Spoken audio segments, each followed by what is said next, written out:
Pharmaceutical chemistry 2। और ये pharmaceutical chemistry 2 के थायराइड टॉपिक के बारे में हम पढ़ रहे थे, जहाँ पे लास्ट 2 लेक्चर में थायराइड के इंट्रोडक्शन, उसके बाद थायराइड के सिंथेसिस, रिलीज और स्टोरेज के बारे में हमने बात की। तो उसके जो भी वीडियो बनाकर उसके लिंक आपके सजेशन और नीचे डिस्क्रिप्शन बॉक्स में भी दिया गया है। तो प्लीज़ आप पहले दो जो वीडियो बनाया गया है इसको फॉलो कीजिए, तभी जाके आपके क्लास के रिलेवेंस आपको समझ में आएगा और आज की क्लास में हम क्या पढ़ रहे हैं वो समझ में आएगा। ठीक है, तो स्टार्ट करते हैं आज का topic, that is anti thyroid drugs. Okay, so thyroid are generally a gland located in our body or that releases the thyroid hormone. Okay, तो T3 and T4 इन दोनों को थायराइड हार्मोन के नाम से कंसीडर किया जाता है और T3 बॉडी में T4 से ही बनता है। ठीक है, तो T4 is nothing but thyroxine. So thyroid क्या करता है कि हमारे बॉडी में ग्रोथ, मेटाबॉलिज्म, इसके साथ साथ और भी cell function, okay, brain performance, इसके साथ साथ हार्ट फंक्शन, बहुत सारे काम में हमें हेल्प करता है। ठीक है, अगर थायराइड बॉडी में बहुत ज्यादा अमाउंट में बढ़ जाता है, that is the increment of thyroid hormone in our body, जिसका मतलब है T3 और T4 का लेवल हमारे बॉडी में हाई हो रहा है। ओके, उस कंडीशन को बोला जाता है हाइपरथायरॉयडिज्म। ठीक है, लास्ट क्लास में ये डिस्कस किया था हमने कि that condition is known as hyperthyroidism. और ये हाइपरथायरॉयडिज्म को कंट्रोल करने के लिए जो ड्रग्स दिया जाता है that is known as anti thyroid drugs. Okay, thyroid के हार्मोन को कंट्रोल करने के लिए जो ड्रग्स हमारे बॉडी में दिया जाता है, ठीक है, that are known as anti thyroid drugs. तो ये एंटी थायराइड ड्रग्स का अलग अलग टारगेट एरिया है। अगर आपने लास्ट क्लास में सिंथेसिस के बारे में पढ़ा है तो आपने बहुत अच्छे तरह से समझ पाओगे कि एक एंटी थायराइड ड्रग्स कैसे काम कर सकते हैं। ठीक है, तो पहले क्लासिफिकेशन के बारे में जानते हैं। ठीक है, क्लासिफिकेशन में कुछ 4 कैटेगरी में total anti thyroid drugs classify किया गया है। Number 1, that inhibits thyroid synthesis. Okay, thyroid synthesis कहां पे होता है, आपने पढ़ा था लास्ट क्लास में, thyroid synthesize in our thyroid gland. Thyroid gland के अंदर थायराइड फॉलिकल रहता है और उस फॉलिकल के अंदर ही जनरली इसके inside the follicular cell thyroid hormone synthesis होता है, that is T3 and T4 with the help of iodine trapping. तो वहां पे अगर थायराइड सिंथेसिस थायरोग्लोब्यूलिन प्रोटीन में ब्लॉक हो जाता है, ठीक है, तब वो थायराइड हार्मोन बन नहीं पाएगा आपके बॉडी में। तो अमाउंट जितना ज्यादा है तो वो यूज हो जाएगा और न्यू थायराइड हार्मोन बनेगा नहीं, तो आपके बॉडी के लिए वो बेनिफिशियल है। तो ऐसे कौन सा ड्रग काम करते हैं, मेथिमाजोल, कार्बिमाजोल और प्रोपाइलथायोरेसिन। ये तीनों बहुत इंपॉर्टेंट ड्रग है as a anti thyroid drug, जो क्या करते हैं कि थायराइड हार्मोन को रिलीज होने में हेल्प नहीं करता। रिलीज कैसे होगा, जब सिंथेसिस से नहीं होता है। ठीक है, तो ये that blocks the synthesis of thyroid hormone. Next category, inhibit the iodine trapping. आपने लास्ट क्लास में पढ़ा था कि iodine is very much important for thyroid hormone synthesis. क्यों, क्योंकि आयोडीन जनरली आपके बॉडी में बनता नहीं है, तो डाइट के थ्रू ही लेना पड़ता है।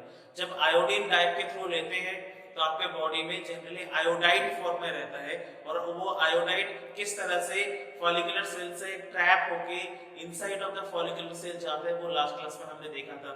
तो वही आयोडाइड, जब आयोडीन बनता है, और आयोडीन क्या होता है कि आयोडीन पेरोक्सीडेज एंजाइम की हेल्प से क्या होता है कि थायरोग्लोब्यूलिन के टायरोसिन रेसिड्यू में ट्रैपिंग होता है।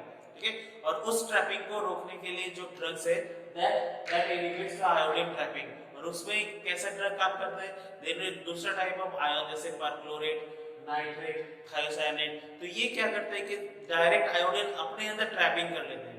तो इस वजह से क्या होता है कि वो टायरोसिन रेसिड्यू के अंदर ट्रैप नहीं हो पाता है। ठीक है, तो इसलिए वो आयोडीन के ट्रैपिंग जैसे रोक देता है। तो DIT और MIT, दैट इज मोनोआयोडोटायरोसिन एंड डाइआयोडोटायरोसिन, वो बन नहीं पाता, तो दोनों एक साथ कंबाइन होके T3 और T4 नहीं बन पाता है। ठीक है, next class of drugs that inhibit hormone release. अब जैसे T3 और T4 आपको पता चल गया कि थायराइड फॉलिकल के अंदर एक सेल में बन रहा है T3 और T4 फ्रॉम द प्रोटीन थायरोग्लोब्यूलिन। अब बनने के बाद भी वो ब्लड स्ट्रीम पे रिलीज होता है। ठीक है, वो रिलीज होता है, और release that is caused by the lipolysis proteolysis process। ठीक है, protein breakdown, that means the thyroglobulin that is a protein, और उसके ब्रेकडाउन से जनरली T3 और T4 आपके ब्लड में रिलीज होता है। तो उस रिलीज को रोकता है कौन, आयोडीन और ऑर्गेनिक आयोडाइड। ठीक है, iodine that is inorganic iodine और ऑर्गेनिक आयोडाइड, ये दो कंपाउंड ऐसे रिलीज को रोकता है। और last that is the radioactive iodine. Radioactive iodine is known also as the destroyer of the thyroid gland. ठीक है, iodine 131 that is the very popular isotope of iodine, that destroyed the thyroid gland. अब आपके body में अगर thyroid gland रहेगा ही नहीं तो thyroid hormone बन नहीं सकता।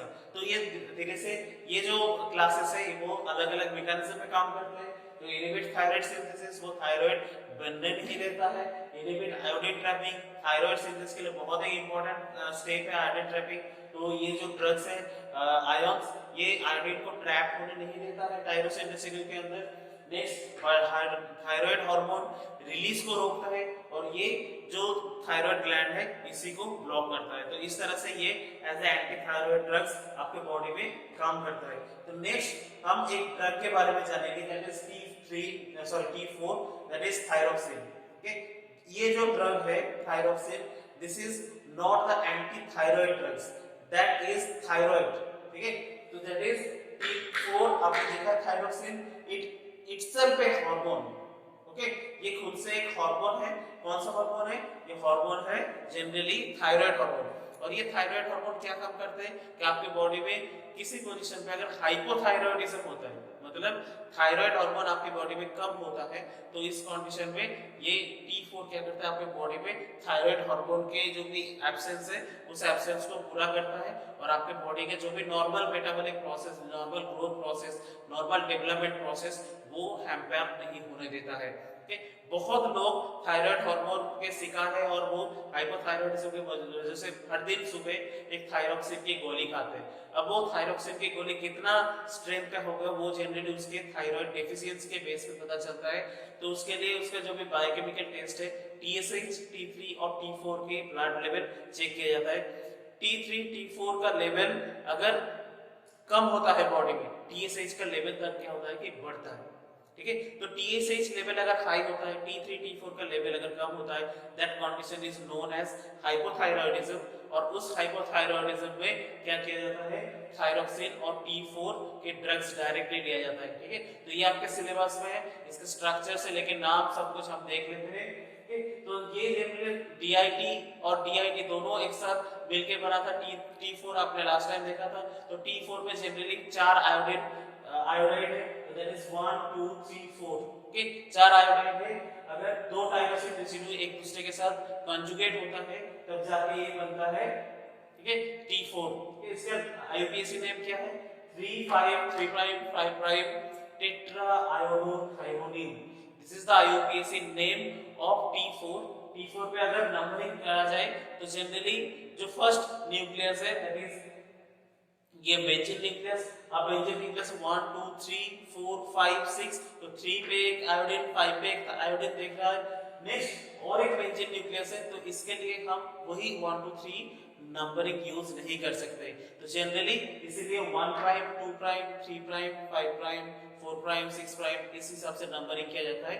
तो ऐसे ही कंडीशन में 3 और 5 और 3 प्राइम और 5 प्राइम चार जगह पे आयोडीन निकलता है और वो आयोडीन कौन से स्ट्रक्चर में, that is the thyronine.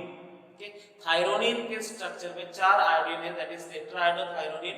This is the full form of T4 और इसका IUPAC नेम है 3 5 3 prime 5 prime tetrahydrothyronine. Brand name बहुत जनरली बहुत पॉपुलर ब्रांड नेम है थायरॉक्स और थायरोनॉन। ये दोनों ब्रांड नेम बहुत पॉपुलर है। Generally 25 mg, 37 mg, 0.5, 50 mg, 75 mg, 100 mg, दोनों के दोनों जो भी फॉर्मुलेशन है वो अवेलेबल होता है इतने mg के फॉर्मुलेशन में। These are generally available in the tablet form. बहुत ही छोटा सा टैबलेट होता है, हर दिन सुबह नींद से उठने के बाद ही तुरंत खाना पड़ता है। ठीक है, ये thyroid drugs that is the thyroxine. Usage क्या है? यूज जनरली ये हाइपोथायराइडिज्म कंडीशन जहां पे आपके बॉडी में थायराइड हार्मोन या T3 T4 का लेवल कम हो जाता है। और आपका ये क्वेश्चन जरूर आता है दिमाग में कि T3 हम क्यों नहीं लेते, सिर्फ T4 ही क्यों लेते? आपके बॉडी में जनरली एक हार्मोन है दैट इज D-आयोडीनेज जो T4 को T3 में कन्वर्ट करने में हेल्प करता है। ठीक है, इसलिए तो T3 बाहर से लेना नहीं पड़ता। अगर आप T4 खाओगे तो T4 की मात्रा जितने चाहिए वो बॉडी में एब्जॉर्ब होगा। इसके अलावा T3 जितना चाहिए होगा वो T4 से अपने आप बना लेता है, ठीक है। तो इसलिए T3 नहीं लिया जाता है, सिर्फ T4 ही लेते हैं, that is thyroxine, okay. Used in hypothyroidism condition like cretinism.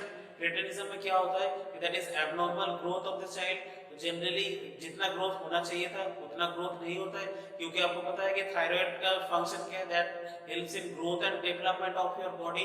तो अगर थायराइड हार्मोन प्रॉपर अमाउंट में नहीं होगा तो बेबी कंडीशन में ही आपके ग्रोथ और डेवलपमेंट रुक जाता है। जनरली जिस हाइट का होना चाहिए, लिम्स जिस रेंज का होना चाहिए, वो सारे लिम्स और आपके हाइट नहीं होता है, उस कंडीशन को बोला जाता है क्रेटिनिज्म। तो बच्चा छोटा सा दिखता है लेकिन उसकी उम्र बहुत ज्यादा हो जाता है, ठीक है। तो उस कंडीशन में ये क्रेटिनिज्म कंडीशन में ये T4 यूज किया जा सकता है in the treatment of myxoedema, ठीक है। मिक्सोएडेमा में क्या होता है कि एक नॉर्मल ग्रोथ और डेवलपमेंट रिलेटेड डिसऑर्डर है, जहां पे थायराइड जो भी ग्लैंड है और थायराइड नॉर्मल हार्मोन उसके डेवलपमेंट नहीं हो पाता है।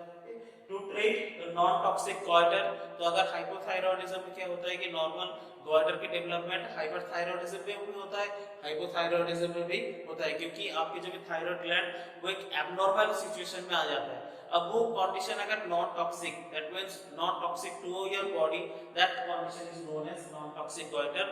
अगर टॉक्सिक होता है तो that is known as toxic goitre. तो उस कंडीशन में ये यूज किया जाता है T4।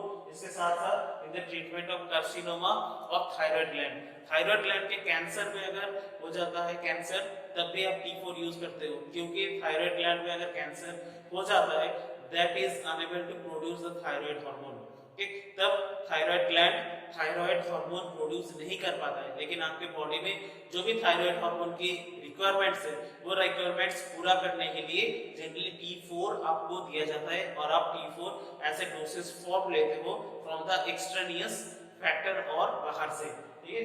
प्रॉपर्टीज के बारे में बात करते हैं। It is greyish crystal with no order. Grey colour crystal है लेकिन इसके कोई भी ऑर्डर नहीं है, कलर है ग्रे, क्रिस्टलाइन पाउडर है और ऑर्डर कुछ नहीं है। मास 349 ग्राम पर mole and melting point 158 degree centigrade, ठीक है। Next solubility, it is very much soluble in water. Soluble water में होता है क्योंकि इसके ये यहाँ पे OH ग्रुप है, COH ग्रुप है, तो ये पोलर कंपाउंड माना जाता है, तो इसलिए बहुत अच्छे से हाइड्रोजन बॉन्ड फॉर्म होकर वाटर में सॉल्युबल हो जाता है, ठीक है। Next stability, it is light sensitive. बहुत ज्यादा सनलाइट पे आप नहीं रख सकते तो इसका स्टेबिलिटी ये डिग्रेड हो जा सकता है, तो इसीलिए स्टोरेज कंडीशन में इसे जनरली एम्बर कलर बॉटल में रखना पड़ता है, okay. So this is all about the thyroxine hormone और T4, ओके। तो आज की क्लास में हमने क्या पढ़ा है और एक बार रिवाइज कर लेते हैं। आज की क्लास में हमने एंटी थायराइड ड्रग्स के बारे में जाना क्या होता है, और एंटी थायराइड ड्रग्स के क्लासिफिकेशन कैसे वो काम करते हैं, मैकेनिज्म के वाइज क्लासिफिकेशन जो भी दिया गया है उसके बारे में जाना।